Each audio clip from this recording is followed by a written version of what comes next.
Hi everyone, and welcome back to my kitchen. So today I wanted to share with you guys a Snickers inspired chocolate cake, and it's just as good as it sounds. So we're gonna be making moist, delicious chocolate cake layers. We're gonna fill the inside with marshmallow cream, caramel, and salted peanuts, and we're gonna frost the cake with a caramel chocolate frosting. Today I'm gonna start off the recipe by preparing the chocolate cake layers first, and you'll need to preheat your oven to 350 degrees Fahrenheit. I'm going to start my cake batter by combining all my wet ingredients first. So we're going to add 2 large eggs into a large bowl. And to this I'm going to add 1 cup of milk. I'm going to add a teaspoon of vanilla extract. And I also have a 1/4 cup of softened butter. I'm going to give all of this a really good whisk. Next, I'm going to add 1½ cups of white granulated sugar. I'm also going to be adding just a pinch of salt. It's about 1/8 teaspoon. And now for my dry ingredients. So I have 1 1/3 cup all-purpose flour. I have 3/4 cup of dark cocoa powder, and I also have 2½ teaspoons of baking powder. So I'm going to combine everything together, and then we're going to be using a fine mesh strainer to sift it into our cake batter. So you want to sift in a little bit at a time and just whisk really well after each addition until everything is really well combined. I have my oven preheated to 350 degrees Fahrenheit, and then I also buttered, floured, and lined 2 8-inch cake pans with some parchment paper.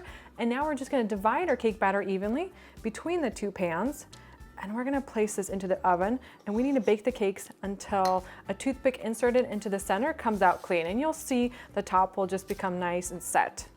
Once your cakes are done, you want to remove them from the pans and place them onto a cooling rack and let them cool completely. Now I'm just going to take a long serrated knife and just even off the top a little bit so I have a really nice and flat cake to frost.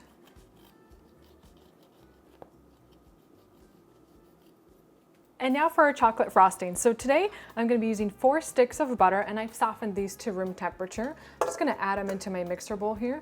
I'm going to whisk these on high speed until that butter is really light and fluffy. Once your butter is really light and fluffy, you can add the rest of your ingredients. So we're going to add about a teaspoon of vanilla extract. I'm going to add about 1/8 teaspoon of salt.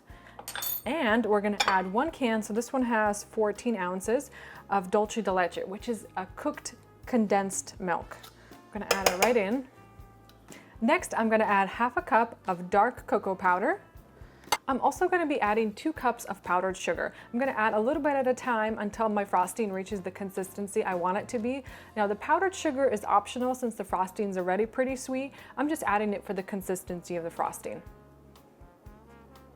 And now for our fillings. So today I'm going to be using a jar of marshmallow cream, and then for our caramel and nut mixture, I'm going to be combining 3/4 cup of caramel sauce with 1 cup of salted peanuts.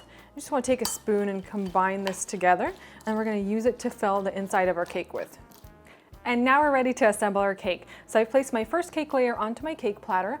I'm going to top it with some of my chocolate frosting. I'm going to use a flat spatula and just spread it to the edges. Next, we're going to add our marshmallow cream. So I'm just going to spoon out some right on the top. And it's a little sticky, so just work with your hand and your spoon and kind of spread it out evenly across the top of the cake. I transferred some of my frosting into a pastry bag, and I've lined it with a star tip, or you can just use a plain tip. What we're going to do is we're going to create a barrier ring of frosting so that our peanuts and our caramel doesn't leak out of the sides.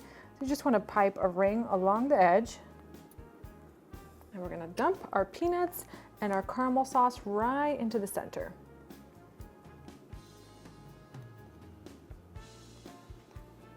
I've topped my cake with my second cake layer, and now we're just going to frost the outside. So I'm going to add some right on the top, and I'm going to use my long spatula and seal off the middle. So you just want to spread that frosting between the cake layers here. And if you see it running, you could just smooth it out with your frosting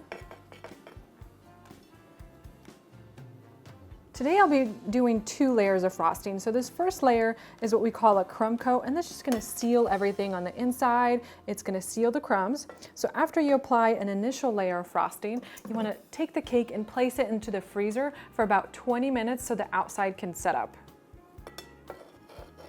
And now I'm gonna give my cake a second coat of frosting and just even everything out, smooth it over the sides, over the top, and then our cake will be ready to be garnished.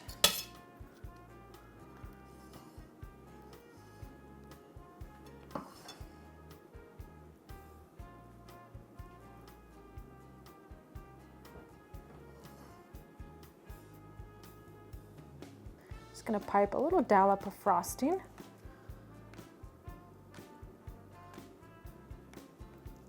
We're gonna top these with chopped pieces of Snickers.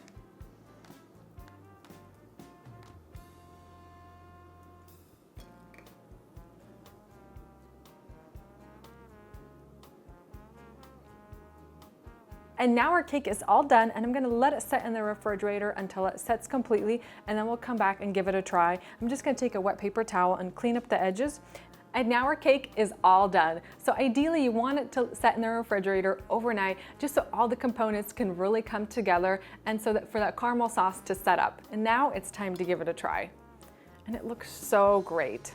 I'm gonna try to get some of the marshmallow cream, some of the peanuts, caramel sauce. All right.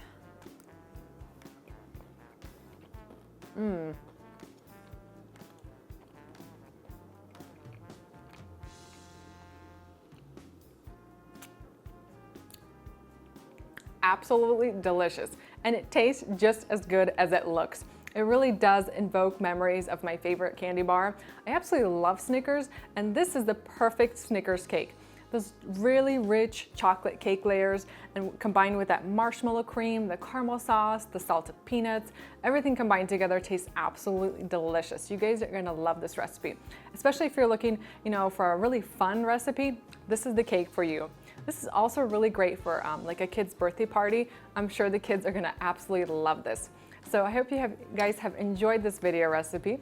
Make sure to subscribe to my YouTube channel, and then if you make this cake, you can share it with me on Instagram, or you can follow me on Instagram, Pinterest, Facebook, and I hope to see you guys next time.